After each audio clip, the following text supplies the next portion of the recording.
ಮಣ್ಯೇ ವಾದಿಕಾರಸ್ತೆ ಮಾ ಫಲಾಶು ಕದಾಚನ.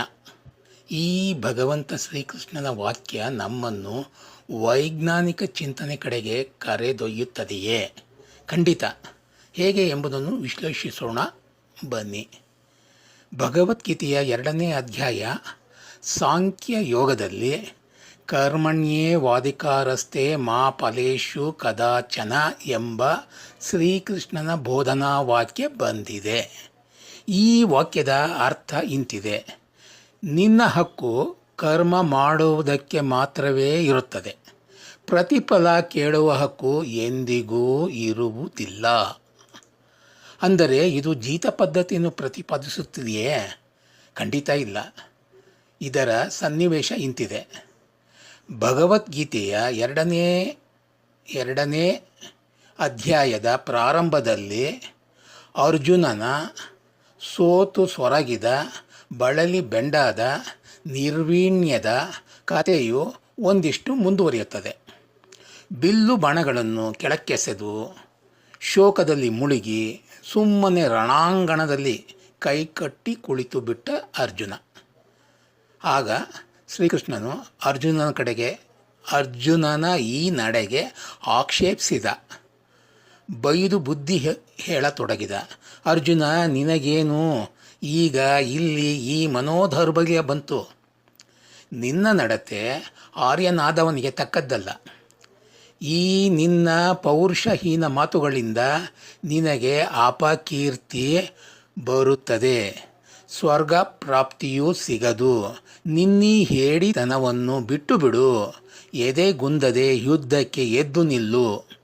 ಶ್ರೀಕೃಷ್ಣನ ಈ ಮಾತುಗಳಿಗೆ ಮತ್ತೆ ಅರ್ಜುನ ನ್ಯವ ನಿಮಿತ್ತಕ್ಕೆ ಉತ್ತರಿಸಿದ. ಕೃಷ್ಣ, ಪೂಜಾರ್ಹರಾದ ಭೀಷ್ಮ ದ್ರೋಣಾದಿಗಳ ಮೇಲೆ ಬಾಣ ಹೂಡಲು ನನಗೆ ಮನಸ್ಸು ಬಾರದು. ಪಿತಾಮಹ ಗುರುಗಳನ್ನು ಕೊಲ್ಲದೇ ಬಿಟ್ಟಿದ್ದಕ್ಕೆ ಮುಂದೆ ನನಗೆ ರಾಜ್ಯ ಲಭಿಸದೇ ಭಿಕ್ಷಾನ್ನವೇ ಗತಿಯಾದೀತು ಎಂಬ ಹೆದರಿಕೆಯೂ ನನಗಿಲ್ಲ. ರಕ್ತ ಕಲಸಿದ ಅರಮನೆಯ ಪೃಷ್ಠಾನ್ನಕ್ಕಿಂತಲೂ ತಿರುಪೆ ಬೇಡಿದ ಭಿಕ್ಷಾನ್ನವೇ ಮೇಲು. ನಾವು ಶತ್ರುಗಳನ್ನು ಕೊಂದು ಜಯಿಸುವುದೇ ಅಥವಾ ನಾವೇ ಶತ್ರುಗಳಿಂದ ಸೋತು ಜಯಿಸಲ್ಪಡುವುದೇ? ಈ ಎರಡೂ ಮಾರ್ಗಗಳಲ್ಲಿ ಯಾವುದು ಉತ್ತಮ ಹೇಳು? ನನ್ನ ಶತ್ರುಗಳೆಲ್ಲರೂ ನಾನು ನನ್ನವರು ಎಂಬ ಥರದ ಸ್ವಾರ್ಥ ಕಾರ್ಪಣ್ಯವನ್ನು ಉಂಟು ಮಾಡುತ್ತಿದ್ದಾರೆ. ಮಮಕಾರದ ಬಂಧನದಲ್ಲಿ ಸಿಲುಕಿಸಿದ್ದಾರೆ. ನಾನೀಗ ಧರ್ಮ ನಿರ್ಧಾರದ ವಿಷಯದಲ್ಲಿ ಮೂಢನಾಗಿ ಬಿಟ್ಟಿದ್ದೇನೆ. ಗೆದ್ದು ರಾಜ್ಯ ಪಡೆದರೂ, ದೇವಲೋಕದಲ್ಲಿ ಇಂದ್ರ ಪದವಿ ದೊರೆತರೂ ನಾನೀಗ ಅನುಭವಿಸುತ್ತಿರುವ ಸರ್ವೇಂದ್ರಿಯಗಳ ದುಃಖಕ್ಕೆ ಪರಿಹಾರ ಕಾಣದು. ನನ್ನೀ ದುಃಖಕ್ಕೆ ಪರಿಹಾರ ಕಾಣದೆ ಪರಿತಪಿಸುತ್ತಿದ್ದೇನೆ ಎಂದು ಅರ್ಜುನ ಹೇಳಿ ಸುಮ್ಮನಾಗಿಬಿಟ್ಟ. ಆಗ ಶ್ರೀಕೃಷ್ಣ ಹೇಳುತ್ತಾನೆ, ಯುದ್ಧಕ್ಕೆ ಬಂದು ನಿಂತವರ ವಿಷಯದಲ್ಲಿ ಶೋಕ ಪಡುವುದು ವಿಷಯವಲ್ಲ. ಯುದ್ಧಕ್ಕಿಳಿದಾಗ ಪಿತಾಮಹನಾಗಲಿ ಗುರುವಾಗಲಿ ಬಂಧುವಾಗಲಿ ಅವನು ಶತ್ರುವೇ ಆಗಿಬಿಡುತ್ತಾನೆ. ಇಂತಹ ಸಮಯದಲ್ಲಿ ಹೃದಯ ಶೀಲೆಯಾಗಬೇಕು. ಯುದ್ಧವೆಂಬುದು ಬಹುಜನ ಸಮೂಹಕ್ಕೆ ಸಂಬಂಧಿಸಿದ ಪಾಪವೆಂದು ಅನ್ನಿಸುವ ಘಟನೆ ನಿಜ. ಆದರೆ ಈ ಪಾಪ ದಂಡನೆಗೆ ಇಡೀ ಜನ ಸಮುದಾಯಕ್ಕೆ ಅತಿವೃಷ್ಟಿ, ಅಗ್ನಿ ಉತ್ಪಾತ, ಭೂಕಂಪ, ಸಾಂಕ್ರಾಮಿಕ ರೋಗಗಳು ಬಂದೆರಗುತ್ತವೆ. ಇವೆಲ್ಲವೂ ದೈವ ತಂದೊಡ್ಡುವ ಆಪತ್ತುಗಳು. ಇಂತಹ ಸಂದರ್ಭದಲ್ಲಿ ವ್ಯಕ್ತಿ ಕರ್ಮಕ್ಕೆ ಪ್ರತಿಫಲವಿಲ್ಲ. ಕರ್ತನು ಇತರ ಪಾಪಿಗಳ ಜೊತೆಗೆ ಒಳ್ಳೆಯವರನ್ನೂ ಸೇರಿಸಿಬಿಡುತ್ತಾನೆ. ಇದೇ ಸಮಸ್ತ ಜೀವನದ ಧರ್ಮವಾಗಿದೆ. ಆದರೂ ಸತ್ತವರಾರು ಅಂತ್ಯ ಕಾಣರು. ಅವರೆಲ್ಲರೂ ಅಮೃತಾತ್ಮರು. ಸಾವು, ನೋವು, ಸೊರಗುವಿಕೆ ಕೇವಲ ಈ ಶರೀರಕ್ಕೆ ಸಂಬಂಧಿಸಿದ ವಿಷಯಗಳಾಗಿವೆ. ಆತ್ಮಕ್ಕಾಗಲಿ ಚೇತನಕ್ಕಾಗಲಿ ಈ ನೋವು ಸಾವು ಕೊರಗುವಿಕೆ ಇಲ್ಲವೇ ಇಲ್ಲ. ದೇಹ ಹುಟ್ಟುತ್ತದೆ, ಸಾವಿನೊಂದಿಗೆ ಅಂತ್ಯ ಕಾಣುತ್ತದೆ. ಪಾಪ ಕಲ್ಮಶಗಳಿಂದ ಪಾರಾಗುವ ಮಾರ್ಗವೇ ಮರಣವಾಗಿದೆ. ಇನ್ನು ಯುದ್ಧದಲ್ಲಾಗುವ ವೀರಮರಣ ನಿಜಕ್ಕೂ ಪಾಪಗಳಿಂದ ಕಳಚಿ ಉದ್ಧಾರವಾಗುವ ಮುಕ್ತಿ ಮಾರ್ಗವೇ ಆಗಿದೆ. ಇದು ಭಗವದ್ಗೀತೆಯ 2ನೇ ಅಧ್ಯಾಯದ ಕರ್ಮಣ್ಯೇವಾಧಿಕಾರಸ್ತೆ ಮಾ ಫಲೇಷು ಕದಾಚನ ವಾಕ್ಯಕ್ಕೆ ಪೀಠಿಕೆಯಾಗಿದೆ.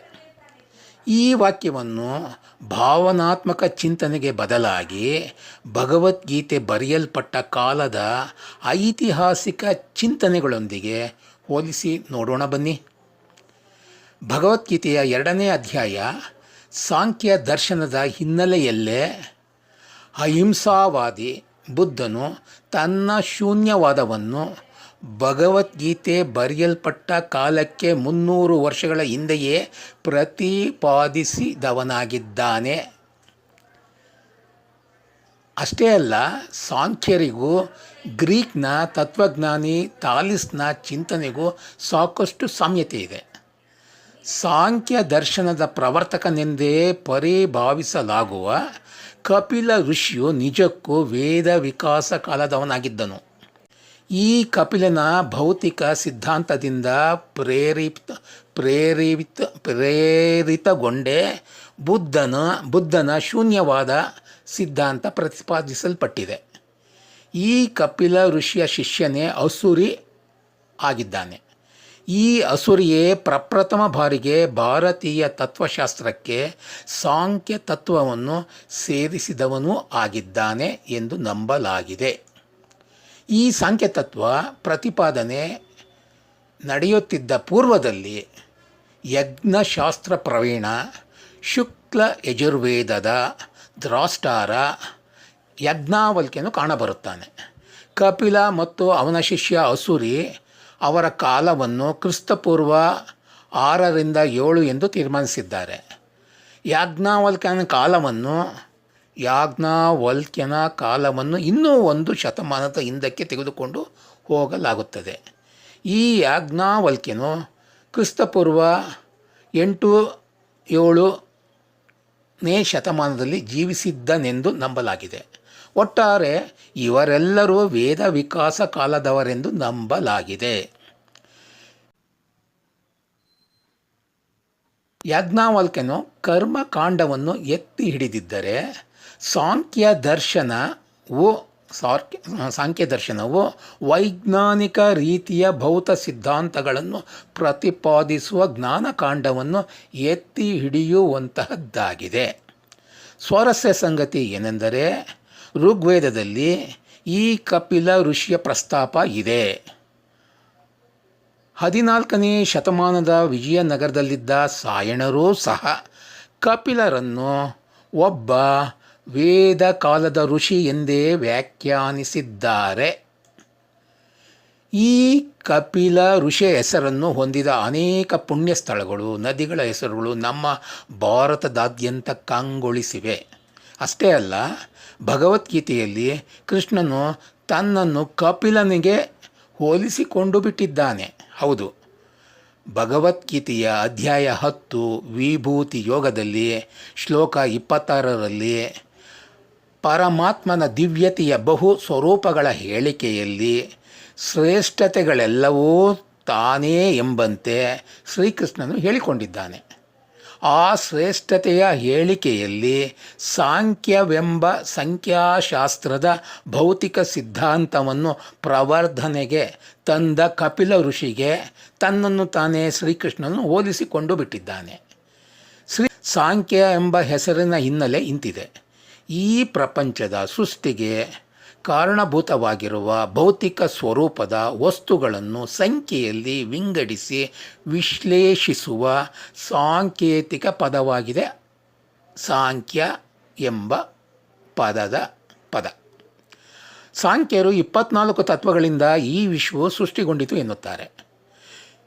ಇದು ಇಂದಿನ ಭೌತಶಾಸ್ತ್ರದಲ್ಲಿ ವಿಜ್ಞಾನಿಗಳು ಹೇಳಲ್ಪಡುವ ಪೀರಿಯಾಡಿಕ್ ಟೇಬಲ್ ಅಥವಾ ಆವರ್ತಕ ಕೋಷ್ಟಕಕ್ಕೆ ಹೋಲಿಸಬಹುದು. ಪೀರಿಯಡಿಕ್ ಟೇಬಲ್ನ 92+ ಧಾತುಗಳಿಂದಲೇ ಭೌತಿಕ ವಿಶ್ವ ರಚಿಸಲ್ಪಟ್ಟಿದೆ ಎಂಬುದು ಭೌತ ವಿಜ್ಞಾನಿಗಳ ವಾದವಾಗಿದೆ. ಇದರಿಂದಾಗಿ ಸಾಂಖ್ಯರು 24 ತತ್ವಗಳಿಂದ ಈ ವಿಶ್ವ ಸೃಷ್ಟಿಗೊಂಡಿತು ಎಂಬುದೂ ವೈಜ್ಞಾನಿಕ ವಾದವೇ ಆಗಿದೆ. ವಂದನೆಗಳು.